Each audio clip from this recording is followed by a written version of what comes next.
All right. Hello. All right. Good evening, everyone. What's that? Okay. Sorry. Thank you for all for joining us today for the program Swim Parallel to the Ocean: Art at an End of Empire, a lecture performance by Chloë Bass. My name is Randy Evans, and I'm the Associate Curator of Programs here at the Henry. I'd like to open our time together by sharing the Henry's land acknowledgement. We at the Henry Art Gallery live and work on the unceded ancestral lands of the Coast Salish peoples and the shared waters of all tribes and bands, named and unnamed, including Suquamish, Duwamish, Tulalip, and Muckleshoot nations. The land acknowledgement reminds us of our connections, indebtedness, and responsibilities to the peoples and the more than human kin where we live and work. We invite you to join us in paying respects to elders past, present, and future, and to consider what paying those respects means within the work that we do as individuals and within institutional frameworks. This program is presented in conjunction with Chloë Bass Soft Services, an installation on view at the Henry and offsite at Volunteer Park until August 2026. For Bass's project, commissioned and organized by the Henry, a series of 14 stone benches are placed throughout Seattle's Volunteer Park, with 2 additional sculptures residing outside the Henry itself, each engraved with its own inscription. The project examines themes of cultivation and wildness, the laws we impose to control human bodies, hierarchy and proximity, and stones as memorials, boundaries, and legislative markers. And if you haven't seen the work, I encourage you to take a peek at the 2 stones that are just outside the Henry's doors and to visit Volunteer Park. Tonight's program is presented in partnership with the University of Washington Department of Gender, Women, and Sexuality Studies. Thank you to Kemi Adeyemi, Associate Professor of GWSS and a partner for this program, for your collaboration. And generous support for this program is provided by the Earl and Edna Stice Lectureship in the Social Sciences. Before we get started, a few notes. The lecture performance will be about 45 minutes, and there will be time for audience questions at the end. Live AI captioning is provided on the screen, and you can find assisted listening devices on the table outside the auditorium if you'd like to use them. Thank you again for being here, and I'll now turn it over to Kemi, who will introduce Chloë.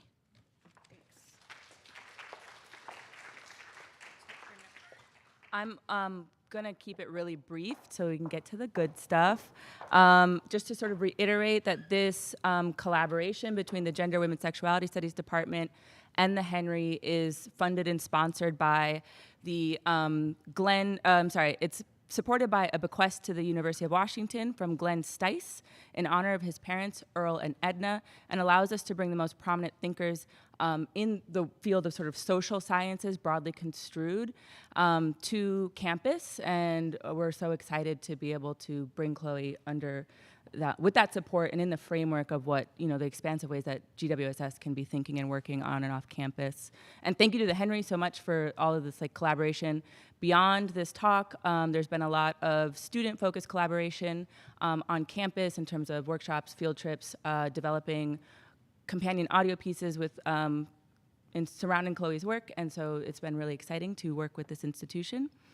To sort of put it quickly, I guess, I have literally 4 or 5 sentences. I tried to keep it brief, but the department wanted to bring Chloë to campus because of how her practice draws analytical attention to the mundane thoughts, the daily feelings, the small actions through which we are all constituted individuals as part of a larger social body.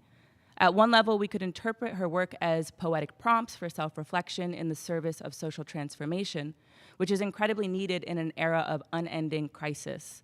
But I also want to draw attention to the ways that Chloë's work also refuses naive optimism. The difference between self-reflection and self-interest is that the work of self-reflection does not always feel good. It is made of as much earnestness as it is made of avoidance. It's as generous as it is cutting. So I think about Chloë's work when I think about how moving through crisis requires material and infrastructural change, but also affective realignment. And Chloë's practice is one of the few places that we get to practice that realignment, building individual and collective skills for living together in spite of the slow and small ways that we are being physically and psychically crushed. So with that, I'm not going to put too much pressure on you. But so I just want to invite us all to welcome Chloë Bass, and thank you for being here.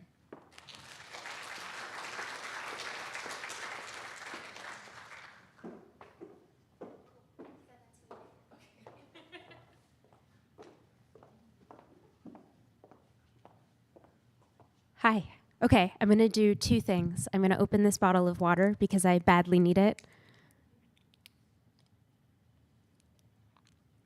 And I'm gonna remove this staple because it's gonna be in my way.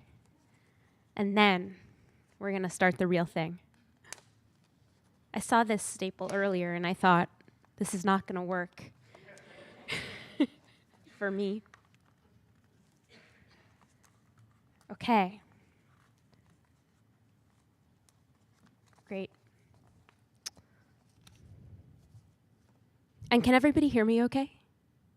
Good. I'll start with a little preamble to set the scene. I'm standing before you today in a room that has been made available for three things at least: my thoughts, your presence, and our beliefs, whether we share them or not.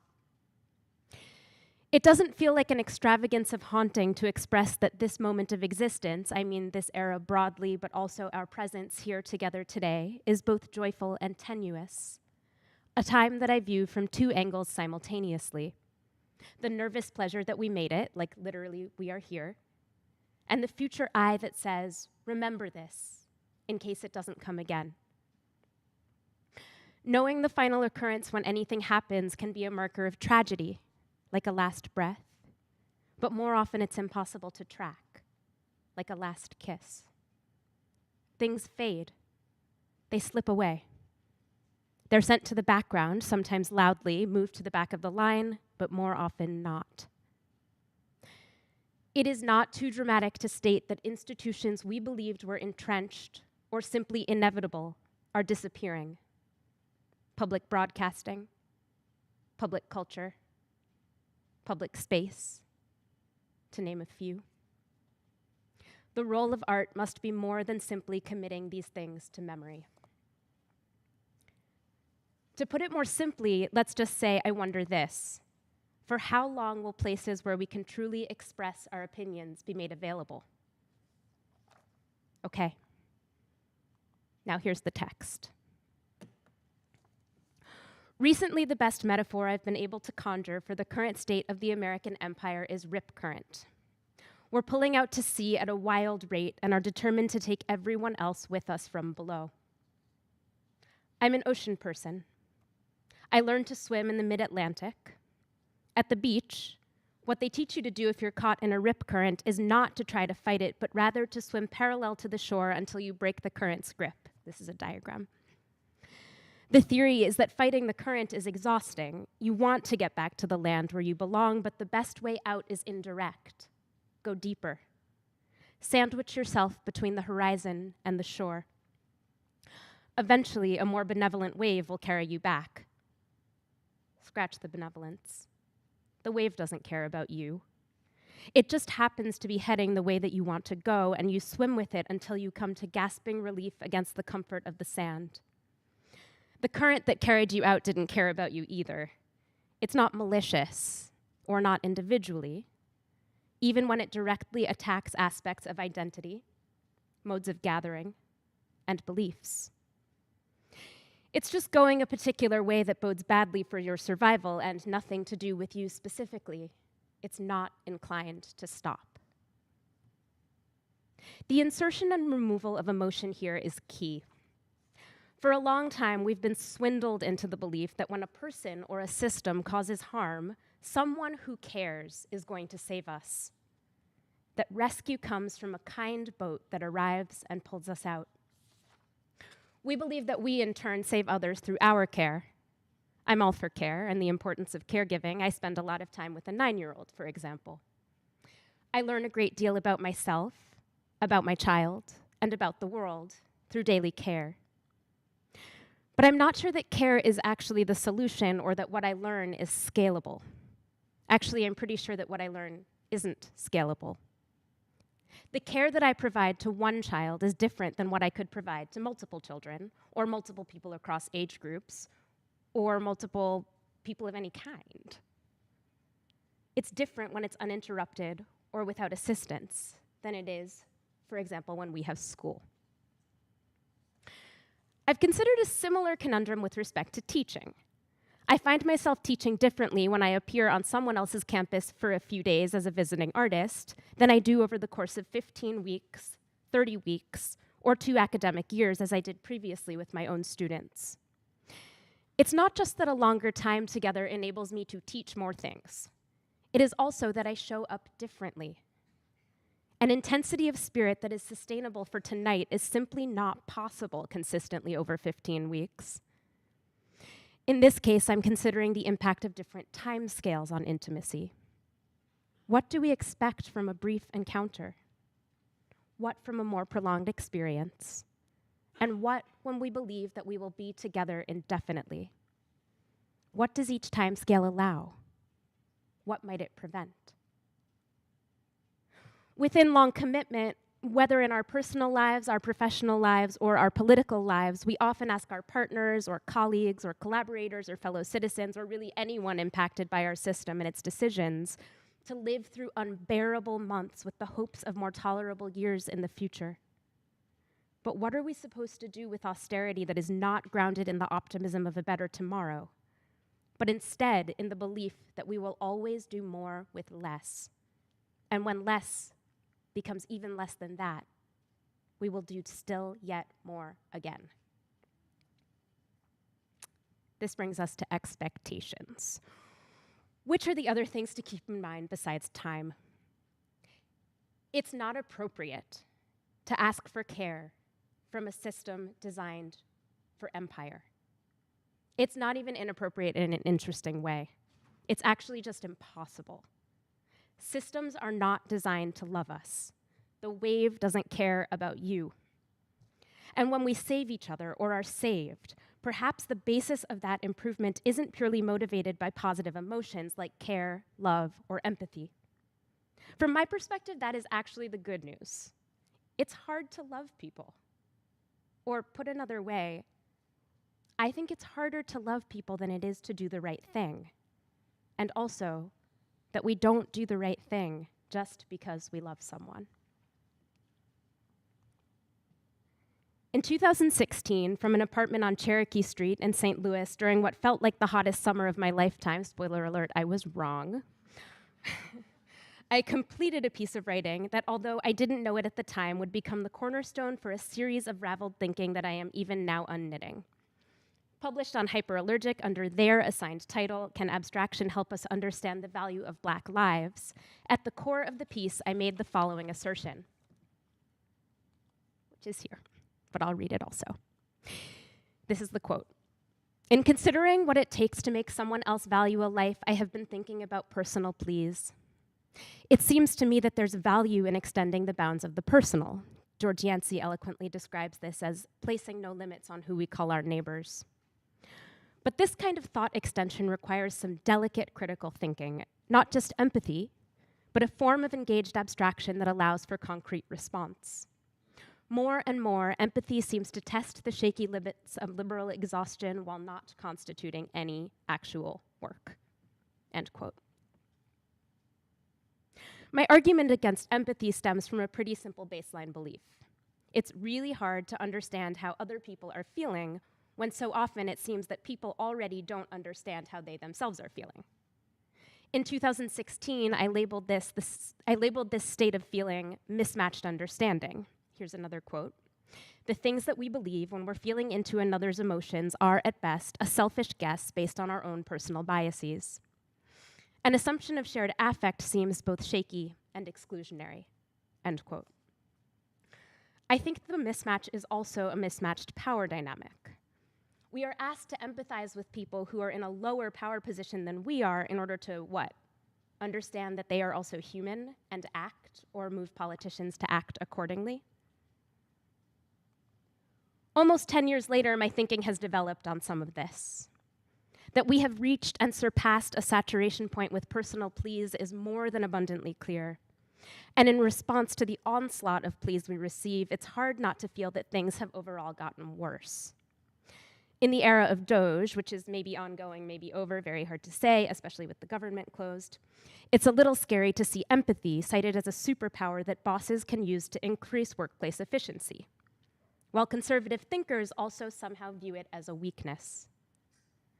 However, I've softened in my approach to the extent that while I don't think empathy can be relied on at the root of political protection for vulnerable populations, I do understand that a world without empathy veers even closer to autocracy or fascism than where we find ourselves today. Empathy should not be our motivation, but it helps. Still, on this I stand firm. Neither the current that carries us out to destruction nor the waves that bring us back to shore are kind or generous. They don't care about you. Asking them to care is a waste of breath. If you're swimming, I mean this quite literally. Our daily fight for preservation has been an interplay of expressions that feel both outdated and urgent. I am proposing a different strategy that prevents us from being pulled out to sea. So here's where we begin to swim parallel instead of taking in water with our screaming mouths open. I'm an artist who's an escapee from the theater. I'm the kind of escapee who's always talking about it as if people don't know my background, when I think at this point probably everybody knows because I talk about it all the time. I have yet to learn how to paint a painting, but I have at least a reasonable grasp on how to direct a play. Here's what people think I make: public art. Here's what I think I make: language. The language I just made for you is a stylistic reference to the exceptional children's book Eloise, which is up on screen, by Kay Thompson, which was originally published in 1955, given to me as a gift around 1990, and which by this point in 2025, I have read out loud to my stepson approximately 67,000 times, give or take. Reading the same book out loud and making it interesting almost every time, by the way, is definitely a skill that I learned in theater school, just in case you're wondering if theater school is worth it.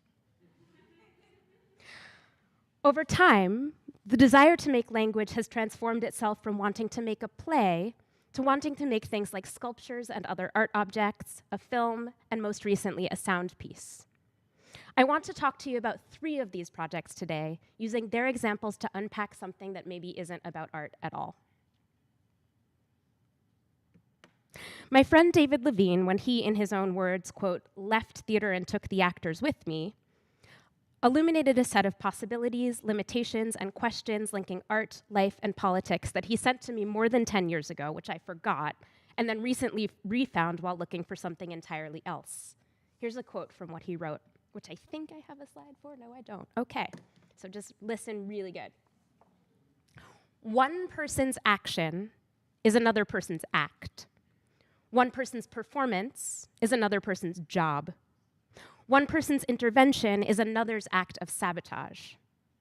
To designate a gesture as art, or to arrogate it into an art context by means of exhibition or publication, is to lift it out of circulation, or to restrict its circulation to purely symbolic ends.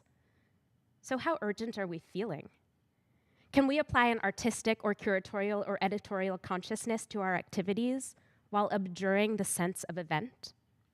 Can we reframe, recontextualize, draw attention to, or intervene in contemporary conditions without making a show of it? Can we forego the satisfactions of calling the outcome art, or ourselves artists? To do so would be to move underground with our activities. To do so would be to open the possibility of actual as opposed to notional subversion. If designating a gesture as art means putting that gesture in parentheses, the lesson is perhaps to open a parenthesis that never closes. That's the end of the quote. I'm sure that there are points in time when actual rather than notional subversion has been needed as much as it is today, but I hope we can agree that today the need is acute. But the parenthesis that never closes feels to me like an important invitation, a site of purposeful ambiguity. What happens if instead of aiming our knowledge always outward in an endless cycle of performed reactions, which honestly are a big part of making noise as we continue to be pulled out to sea by a system that has no ears to hear us, we open the parenthesis of gesture, and then, without closing the door and celebrating the isolation that labeling something art often produces, we pull the rest of our organizing along with us. This suggests to me that the practice of art has a lot to teach us, even if the event of art does not. Abolition, for example, is neither an event nor a destination. It is a constant process, directional, but not linear. always being worked on, never complete. The parenthesis that never closes is a space that has much to teach us. When I left the theater, I took two things, both of which are helping me to swim parallel today. First, the idea that every object is actually a body or a series of bodies. And second, a deep and enduring belief in the magical space of rehearsal. These ideas come from art making, but they separate preparation and potential from event. If you think about objects at the scale of the body, something very interesting starts to happen, or at least it did for me. Each object became a stand-in for some kind of potential emotional action, as any person is a stand-in for emotional actions or reactions in any given moment. This takes the purpose of the object away from the purely physical and into the realm of politics. In 2019, I was invited by the Studio Museum in Harlem to make my first public sculptural commission, which was installed in St. Nicholas Park in northern Manhattan. You can see one image from the project here. Titled Wayfinding, the project is a series of sculptures that mimic different scales of signage: a billboard, a movie marquee poster, a botanical garden marker. Each sign carries a statement, a question, an iterative sentence, or a small piece of personal narrative. Each statement is an invitation to reorient yourself to being in public in a new emotional way. Each sign was also carefully placed in the landscape at the cadence of a particular kind of walk, a contemplative walk, a walk that returns you to yourself. I have often referred to wayfinding as the set for a play that never happened, and an initial impulse of the work was precisely this, that towards the conclusion of the exhibition's run in Harlem, the work would become the set for a braided ambulatory play, 3 performers monologuing on a walk with 3 groups of audience members trailing them. At certain junctures, the performers would switch their groups of audience members, allowing viewers to experience the play's narrative in an ABC, ACB, CBA, CAB, BAC, or BCA order. Of all the fields of mathematics, combinatorics, the study of how many possibilities or arrangements are available within a limited set of options, has always been perhaps my favorite. I love constraint. Eventually, this hypothetical play would end with all audience members and performers coming together for a shared conclusion, which we could call Part D. After which, bows, applause, post-show chatter, a little gossip, a little flirting, a little drink, all the usual, before we disappear back into our everyday lives. That was the vision. Instead, I never wrote the play. And thanks to the project's timing being bisected neatly by 2020's COVID lockdown, no one ever pressed me for it. The excruciating combinatorics of existing under an extremely limited set of options were experienced at that point, I think, in a different way. I ask you just for a second to consider how 2020 reconfigured the experiences of flirting, gossip, chatter, drink, or even park for you. As a result, wayfinding became something else. Or perhaps the thing that it was really, or perhaps it was allowed to be the thing that it really was. Not the set for a play that never happened, tragic, but the set for a play that was already existing around the sculptures, the daily life of St. Nicholas Park.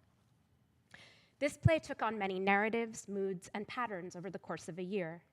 Some I was alerted to, the vast majority I will never know.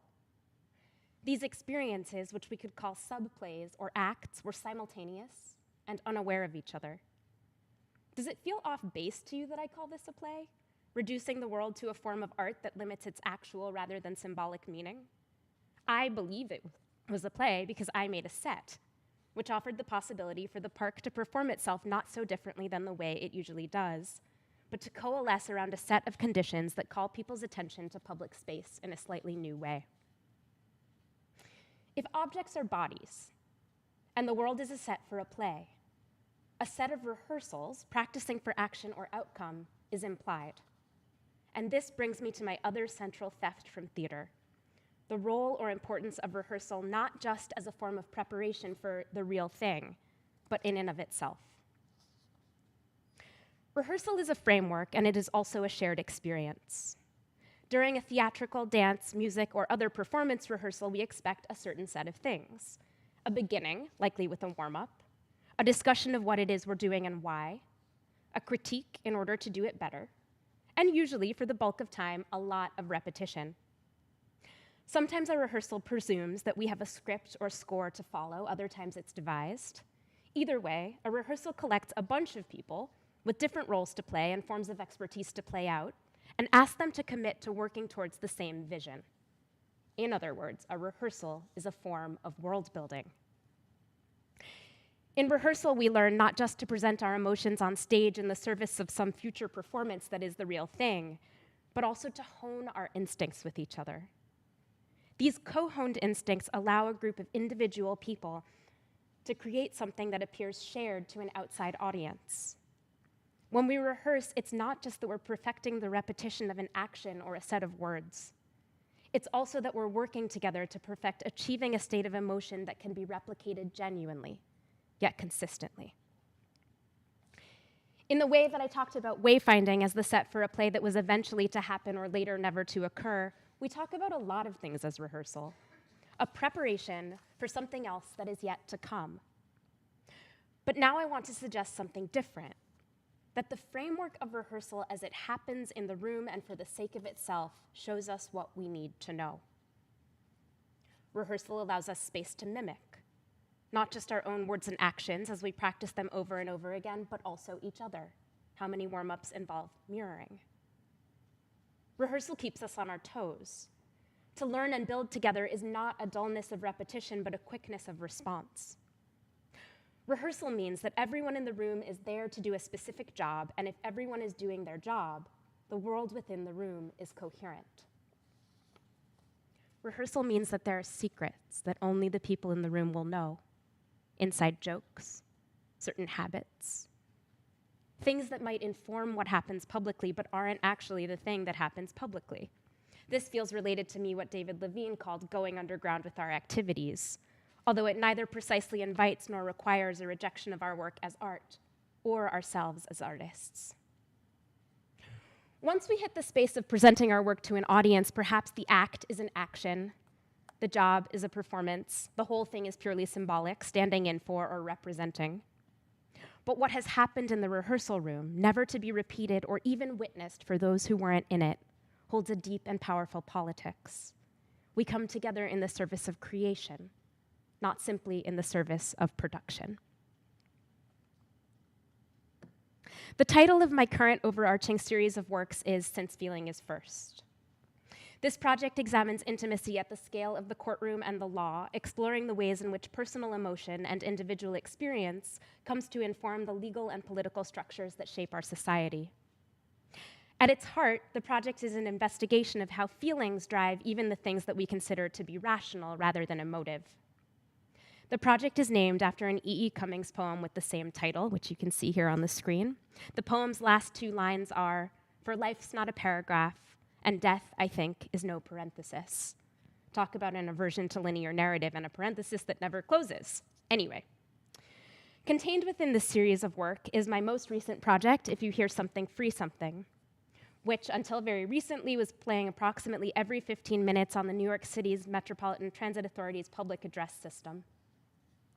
The project consists of 24 announcements in English plus 5 other languages, in addition to 24 American Sign Language videos, that aim to transform public address from a space of scrutiny and behavioral modification to something that emotionally returns us to ourselves for a moment. I have referred to this project as monumental but fleeting. It reaches, or has the potential to reach, hundreds of thousands of listeners a day, but it's incredibly ephemeral and has a light touch.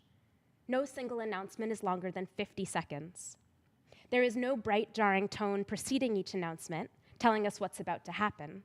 On the contrary, I had sound artist Jeremy Toussaint-Baptiste design what we call a not ding, a low, droning crackle that sets my announcements apart from anything that we might consider an alert. We generally think about monuments as something that remains. Their scale is not just physical, but temporal, something like my project Soft Services, the series of 16 stone benches commissioned by the Henry, of which 14 remain on view in Volunteer Park and 2 stand outside the museum's front doors.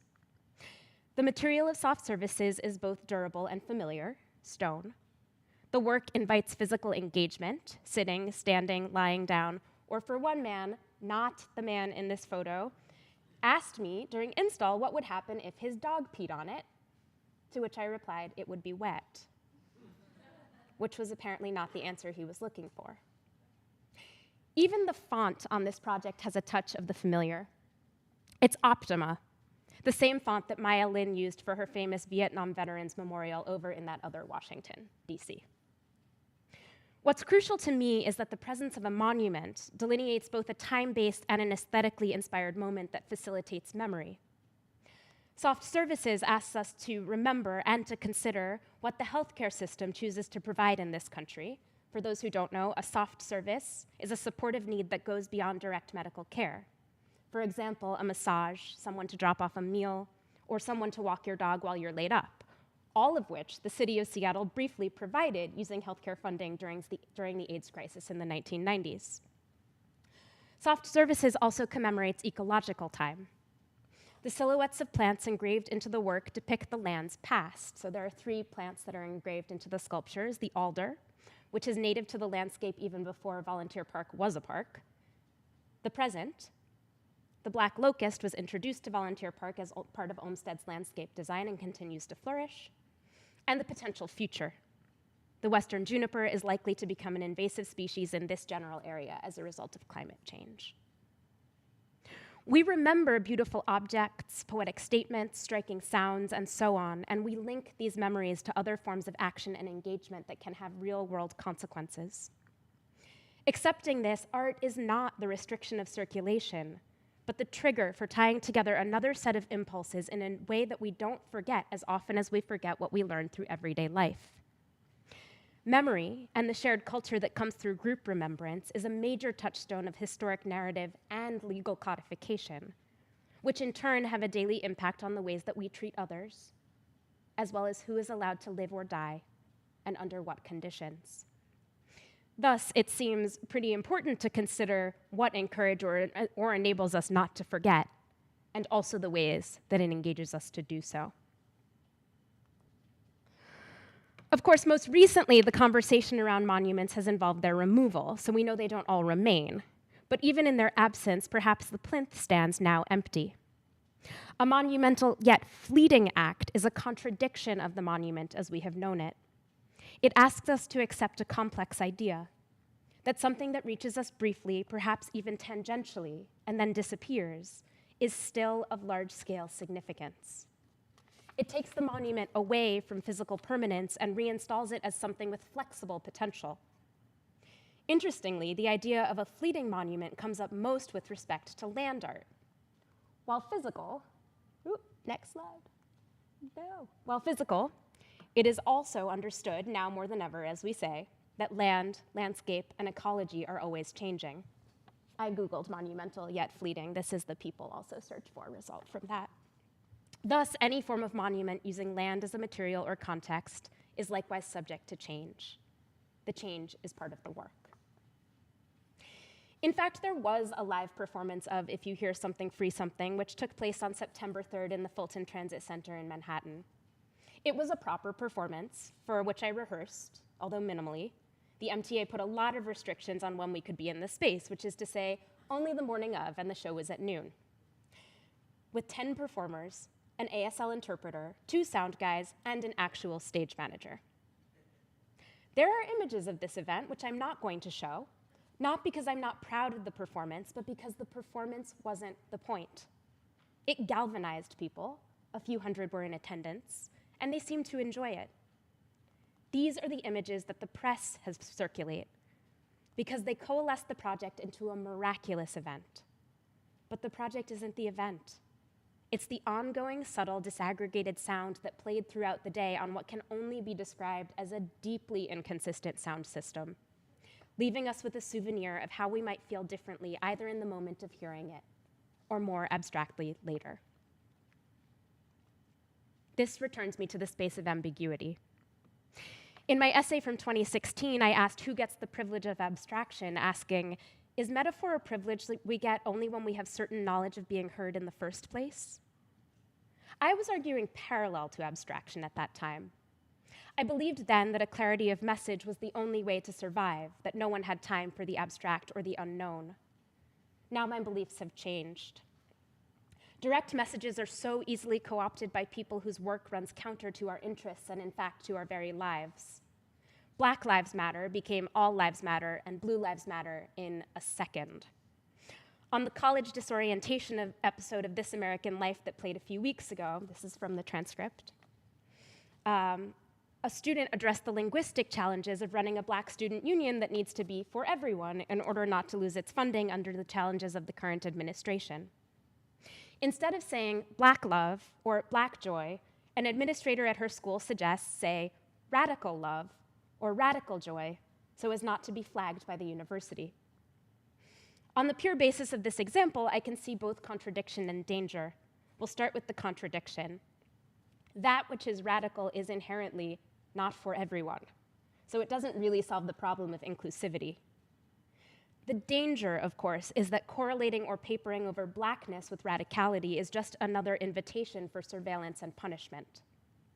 Finally, there's the nonsense nature of the phrase. When asked what radical joy even means, the student laughs and says she doesn't really know. The simple co-optation of direct messages to mean their opposite or to mean nothing at all is not my only concern, however. I believe we have actually lost our tolerance for the space of ambiguity, and recently this has revealed itself to me in two different ways.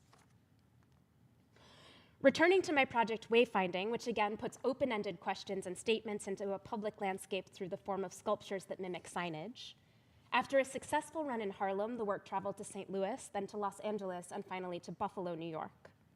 There, it was acquired by the Buffalo AKG Museum, and more importantly to this story, installed both on the museum's outdoor campus and in Delaware Park, the Olmsted-designed public park that borders the museum's grounds.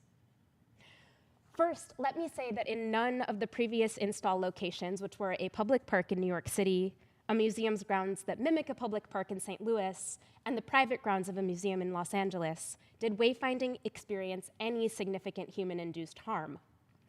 In fact, I became so confident that the work was safe in the hands of the public that I even published an essay about it, which maybe I have a slide for. No, I don't. Okay. I published an essay about it titled Public Art as an Invitation Towards Abolition. In Buffalo, however, something different happened. Very soon after the work was installed, and even before the opening event, I was being asked to comment about people's negative reactions, specifically to the elements of the piece that were installed in Delaware Park. No one offered a critique of the work that was installed on the museum's grounds. Then, both I and the museum started to hear from the public, something that rarely happens unless something has gone wrong. On both Instagram and Reddit, we received messages that the work was somehow inappropriate, that the only thing that should be in a park is nature. Never mind that parks are a product of human design and maintenance, so while they contain natural elements, they are not actually nature. The museum received threats to the work, asked me if I wanted to install surveillance, and I said no. Finally, and after several months had passed, approximately 1/3 of the works installed within Delaware Park were damaged or destroyed, apparently over the course of a single evening. This is some of the Reddit commentary. To be sure, Buffalo is not New York City, St. Louis, or Los Angeles. Neither are New York City, St. Louis, or Los Angeles in most urban senses anything like one another. And context is important with respect to any artwork, especially a work that's installed publicly. But my real question is, what happened between late stage 2019 and late stage 2024 that makes the insertion of emotional content into public space absolutely intolerable, and as such subject to violence? Second, I want to talk about the title of my current project, If You Hear Something, Free Something. In the interviews that I gave about the work, almost every reporter or critic asked the same question. Free what? Can you give us some examples? Never mind that I'm purposefully not providing examples. The central tenet of the work is that unlike existing public service announcements, which currently exist primarily either to tell people how to behave or tell people how to report those who aren't behaving, my project isn't prescriptive. True abolition doesn't just tell us to perform the opposite of carcerality. It's a process that gets us to think and feel differently, to actually change, so that we build a world with better options. We should be able to do good without being told what to do. Behavioral control may have some good results in the short term, but overall, it makes people shut down. Radical ambiguity can make people curious. During the translation process for If You Hear Something, Free Something, which exists in Spanish, Mandarin Chinese, Bangla, Arabic, and Haitian Creole, in addition to English and American Sign Language, the specific translation of free something from English into other languages came up as a question again and again. Vladimir, a Haitian Creole teacher who voices my Creole announcements for the project, put it most succinctly. He said, in Creole, we wouldn't say free something. We would say free someone or free yourself. In short, in order to make a properly translated utterance for the public, he was asking me about my intentions. After the project launched, I heard from a family friend, a psychoanalyst and a novelist, with succinct congratulations. This is the whole email. I'm about to read it for you. If you hear something, free something. A great sentence. Here I have two thoughts. First, the psychoanalytic tolerance for ambiguity is, I hope, a little higher than average. Second, if we think of sentencing from the legal standpoint, sentencing in law is the consequences associated with a conviction. A great sentence is both generous, leaving room for all types of freedom, and unwieldy. You have to make the discoveries yourself. With If You Hear Something, Free Something, I wanted to speak in the language of the inside, the voice that talks from within you or that brings out a different feeling. I wanted the project to sing protest lullabies in the mother tongues of non-English speakers, a quiet consolation, but also a call to engagement that trades in the language of if you know, you know. I was thinking of another kind of fleeting, slippery, yet enduring monument, the spiritual, as in music, used to guide people escaping the bounds of slavery through a quiet, sonic abolition. Not unaffectionately, critic Joanna Fateman has called this project quixotic. But I'm not out here riding at windmills. I'm swimming parallel to the shore. Rehearsal is the space of the ambiguous. It works in service of a goal or a set of outcomes, but without a definitional endpoint, an audience performance. It remains open. Emotions, too, are the space of the ambiguous. Even when they're felt very strongly, it is in their external expression, whether through words or actions, that they become clarified. Working through this ambiguity is an asset. To resist the current and keep swimming parallel is to say that our rehearsing, our working through, is not for the sake of production or presentation. It's for the sake of itself. If you think of things as a set of lived relations, the idea of freeing something begins to make a different kind of sense, one that I hope is radical, open-minded, and never-ending. Swimming parallel isn't participating in the current. It gives the swimmer a sense of perspective in a way. Looking at the land from a bit of distance, if you're confident in your strokes and your breathing, allows you to see what you left behind with a wider depth of field. To accept rehearsal for the sake of itself is to say that we are swimming for our survival with less expectation or need for a set shore. The world building, instinct honing, inside jokes, repetition, and work of the room are our true project. The very nature of my presenting this to you today already undoes my meaning.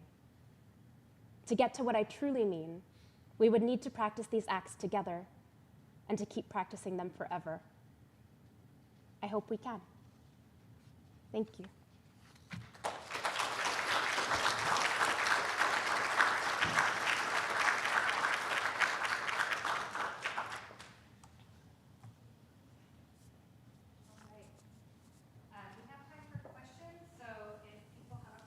Mics available to ask questions.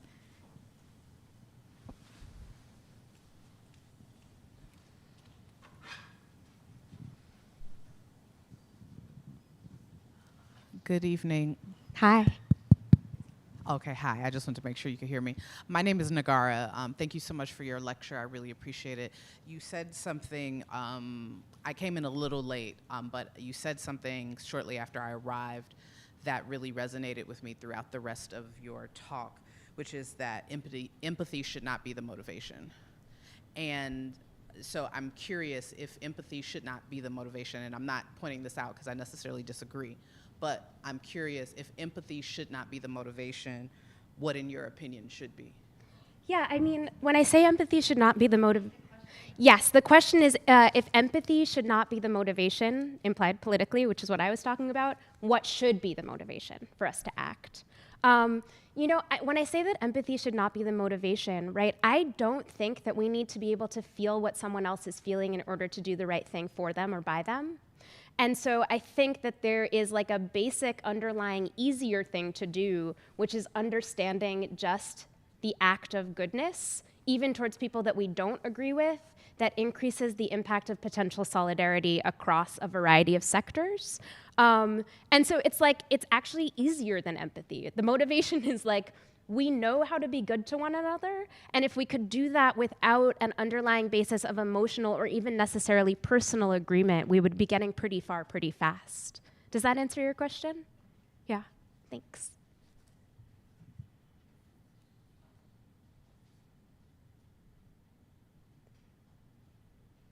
Somebody's raising their hand, yeah, like over there.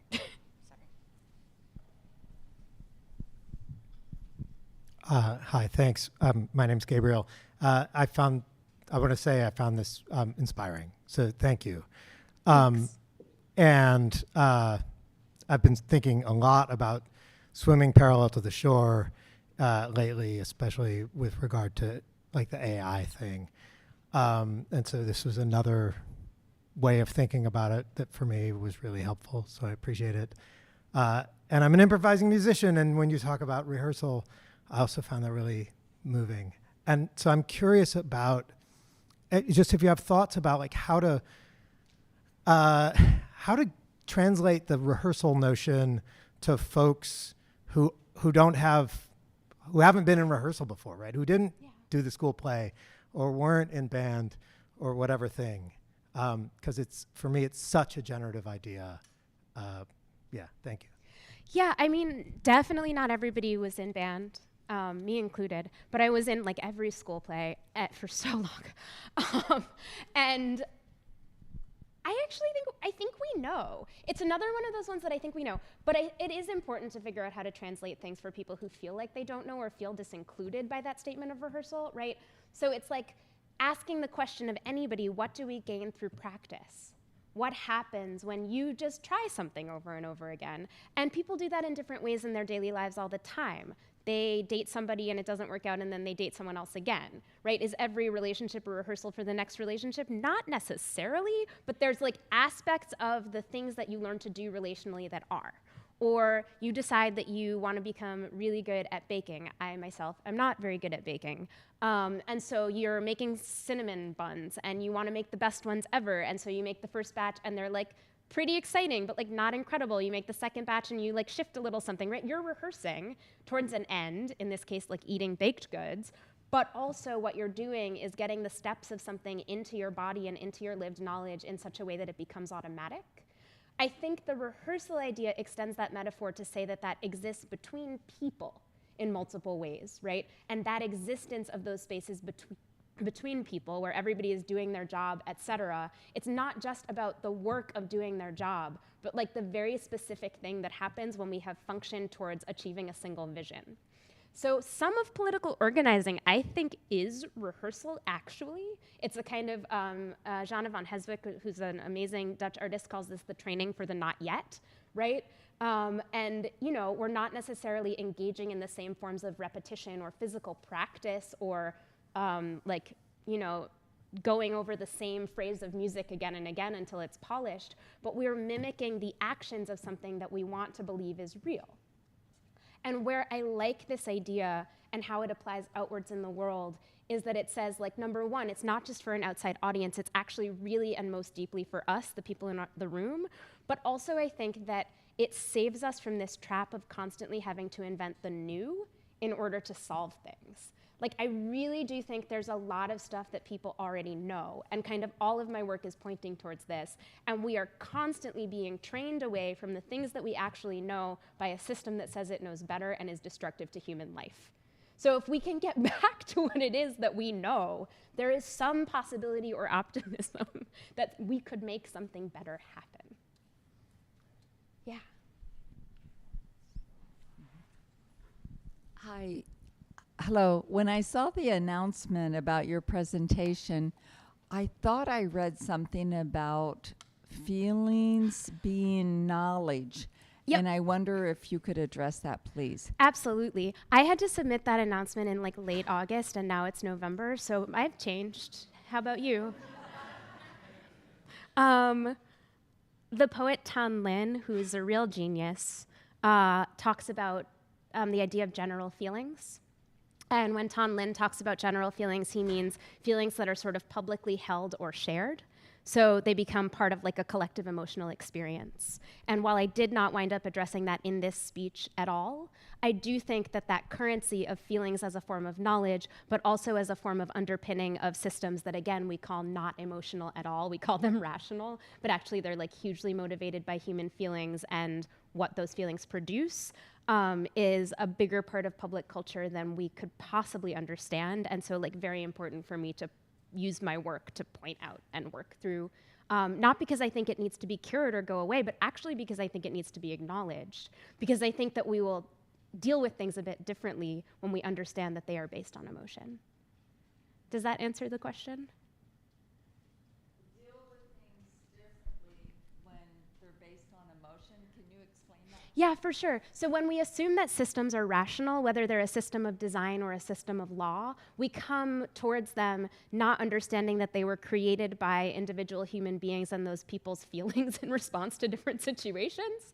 And so we start to fight back against those systems in a way that is depersonalizing to us. We know that public space is designed to make us feel things in certain ways, that certain people are safe in certain ways in public space and other people are not, right? Like that certain things feel claustrophobic, or that law sometimes feels really cruel, or that governments feel really, really, really cruel. But we do not really have our finger on the pulse of like, that is the product of people's feelings. And it's not the product of our feelings. It is the product of the feelings of the people who are designing systems. Maybe that is you, lucky you. But it's like, I think to use those emotions as a form of currency and knowledge, and to understand that maybe, yes, like feelings aren't facts, but they are running closer to fact than I had understood previously in my lifetime. And so I want to try to bring that knowledge and understanding to other people as best I can. Hi, thanks so much. I wonder if you could talk to me a little bit about soft services and the form that it took. A lot of what you showed is previous work that takes the form of signs.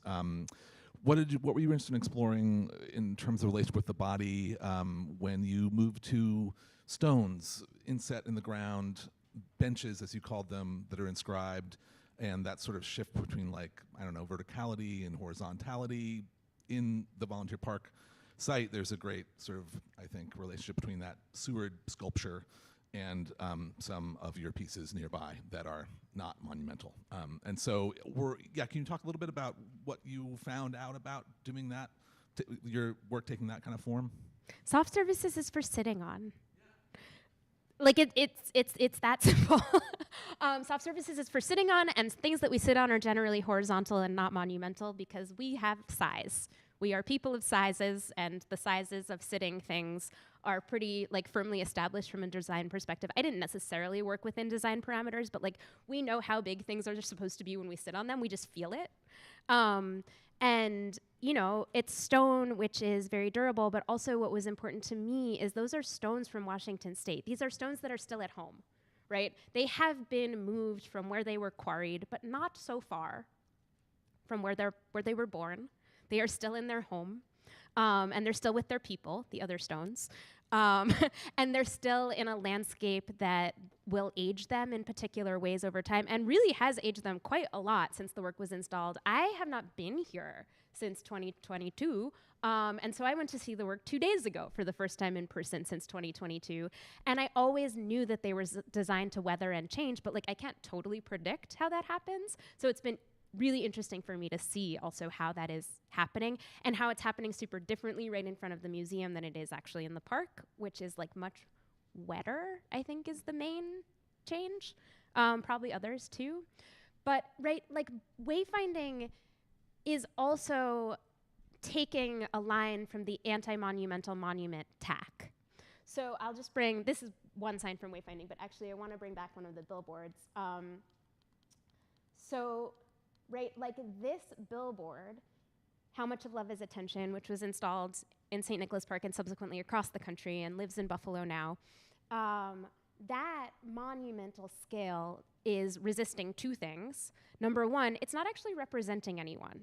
So like the height of this is too high. Even if that guy was standing up, the bottom of that sign face is about 7 feet off the ground. So you can't see yourself in it, but you also can't selfie yourself in it, which is important because the work is made out of mirror, right? And the monument that it's actually reflecting back is like whatever is going on around it. And from different perspectives, that's always changing. So a monument, we believe, has sort of like a fixed aesthetic or meaning that kind of continues to do whatever it does over time and the ways that we change relation to it. This just reflects back what's going on. And that is different on different days from different angles, from different people's heights and bodies and whatever. And it's different in different environments, but it's always kind of maintaining like a material integrity. Soft services is not so different in that way. It's just doing a different thing because I wanted it to be something that people engaged with their bodies directly.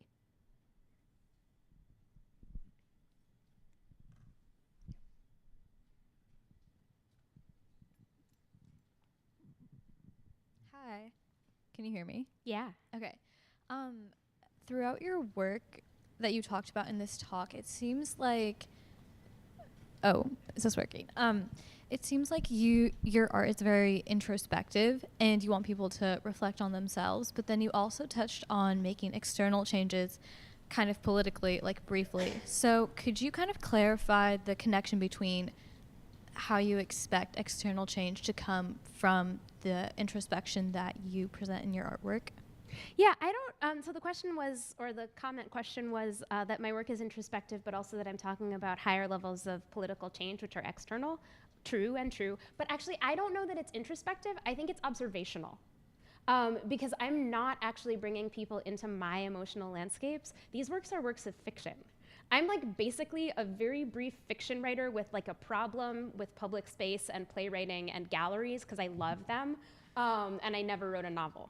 But like really what I'm doing is like writing a lot of novels in space. I have a very short attention span.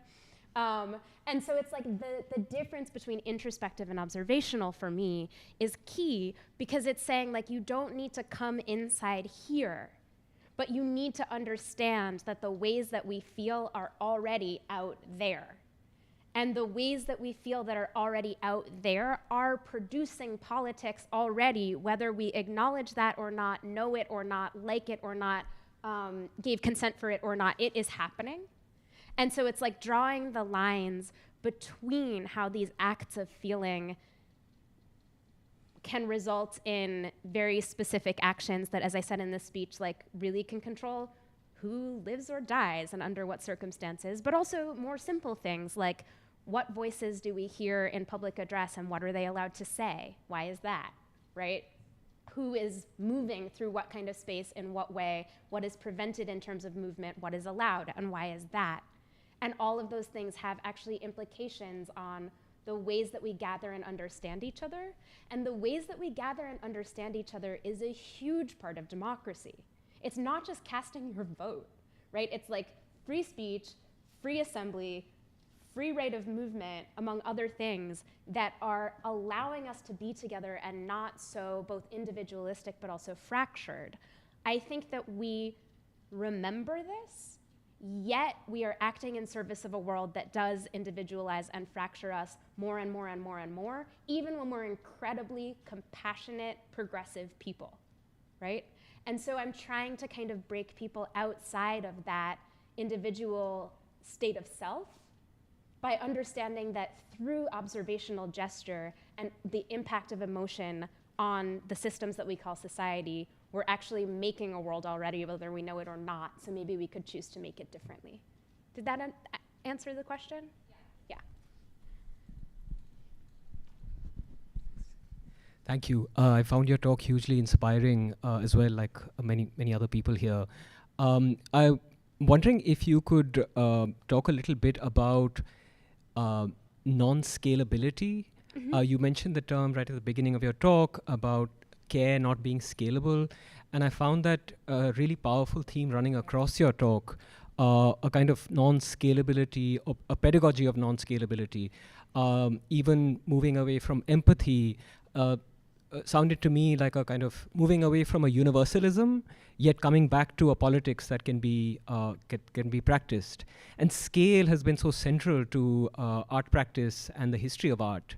And so non-scalability really kind of intervenes in that space in a really protean and capacious manner, and seems to me it speaks to a larger practice that is needed at this time. So I wonder if you could speak a little bit about your ideas around non-scalability, both as inspirations and realizations through your work.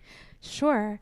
Well, I mean, like, I'm such a big part of the problem. So, like, the core part of my practice is actually that I'm studying intimacy at increasing scales of group size over time.